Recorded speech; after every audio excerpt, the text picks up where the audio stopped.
Hello, Justin with Lucky 8 Off-Road. I'm going to have a quick video for you today.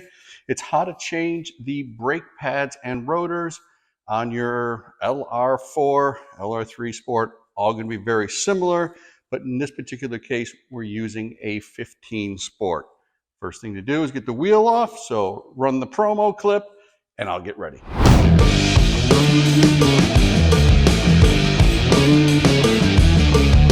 First thing you're going to want to do is get the caliper housing off. And since we're doing the front left, front driver's side, this has a sensor on it. Sensor came off, did not break. If they break, you usually lose that little metal clip. Pull that sensor right out of the way. Now it won't get hurt. And up here's a bolt, down here's a bolt. And on the inside of the caliper bracket is a 17 mil. I've got a special little thin wrench. You might be able to get in there with needle nose, or you'll have to get a special wrench also. So I'm going to go ahead and break that loose. Next up, for the tips and tricks part of this, is we want to get the caliper housing off. It's not a big deal, but when we do, the pistons are going to be out, and normally you would use like a C-clamp to crush them in. If you can wiggle a screwdriver in, just get in there like so.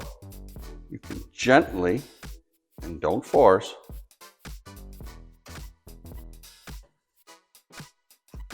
there you go. Now we've compressed the pistons, so it'll be very easy to reinstall. I'll get the bolts out here and here, and we'll move to the next step. Next up, we need to pull the caliper off. What I'm going to do is run a zip tie and tie it to the arm. They make special hangers, but most of you guys probably don't have those, so I'm going to show you how to do it with the zip tie. What we want to do is take the weight off of the rubber hoses so it's not hanging from the caliper.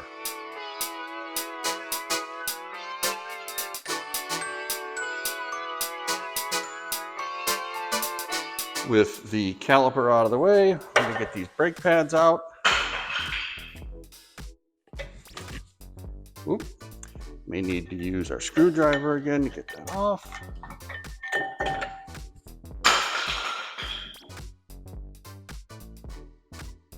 With that caliper out of the way, pads out of the way, we got to get this hanger off. It's held on by two 21 mil bolts, but you need to use the 6-point socket. I'll bring the, oh, actually you can see it right there, good. So you can see it's not, I said that wrong. We need a 12-point socket, not a 6-point socket to break them free. That'll get the bracket out of the way, then we can move to the rotor. Next up, we have to get this Torx out. This Torx holds the rotor in place when you're working on the car. It is a T50. Gonna double check that. Yep, T50. Let's see if I get lucky. Hold the rotor and try to, there we go.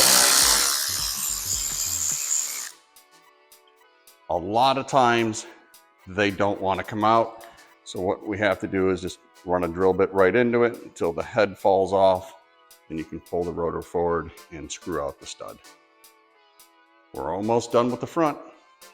The rotor is free, so we're going to pull that off.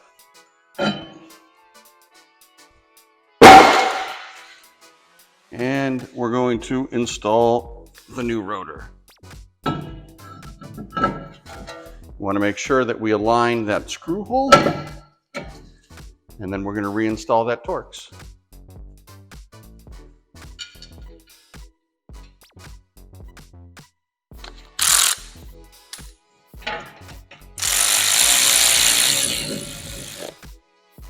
You don't have to go kung fu bananas, just tighten it up so it's snug. All it's doing is keeping that rotor in place until you put all the equipment on. Now we're going to do everything in reverse. We're going to put on the hanger, then we're going to put in the pads, then we're going to put on the caliper.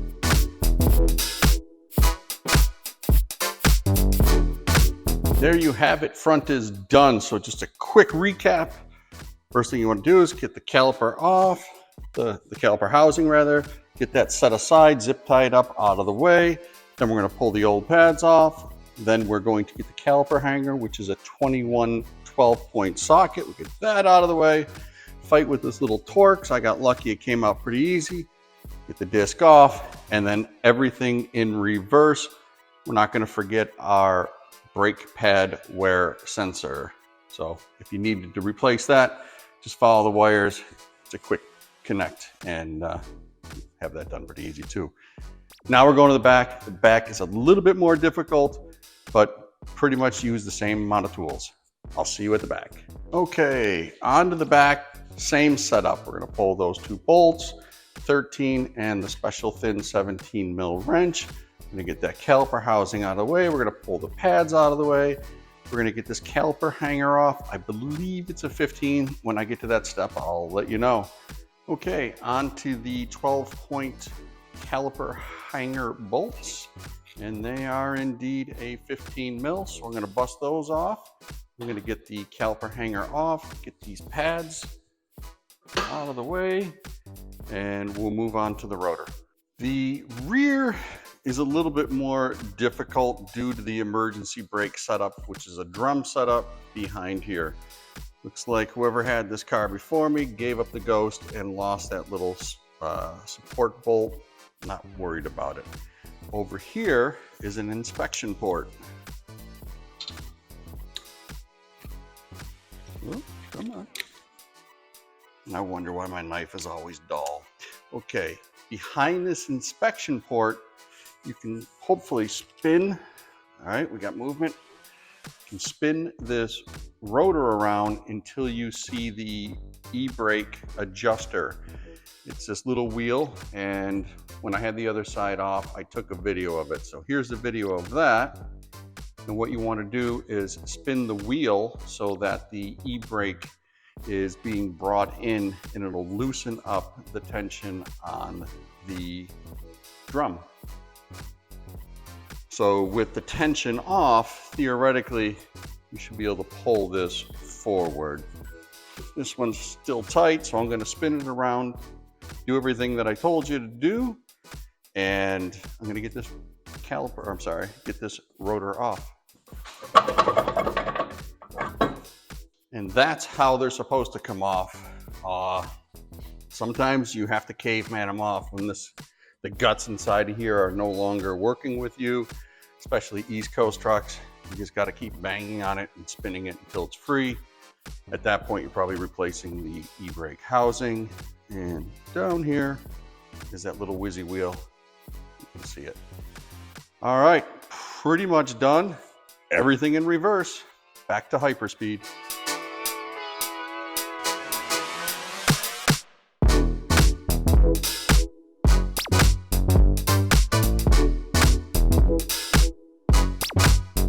Well, there you have it. It's a quick walkthrough. Couple of things that I didn't really show in this video because I'm trying to think of it as in the driveway. We always put some lube on the back side of the rotor if you have some of that grease. That way, future you will be very happy if you take the rotor off. Same thing, we put a little bit of lube on the brake pads to help them slide in the guide pins there. Well, tracks are not guide pins anymore, but you get the idea. Now, when you get in the car, you've played with all the brakes. Put your foot on the floor a couple times, pump those brakes, build up the pressure because you've moved the calipers back. Same thing with the e-brake. I'd activate that a few times, make sure it's working for you. And I think that's pretty much it. It's really hot here. It's the only day I think we're having a summer. I'm going to get a beer after I get these tires on. I'll see you guys in the next one.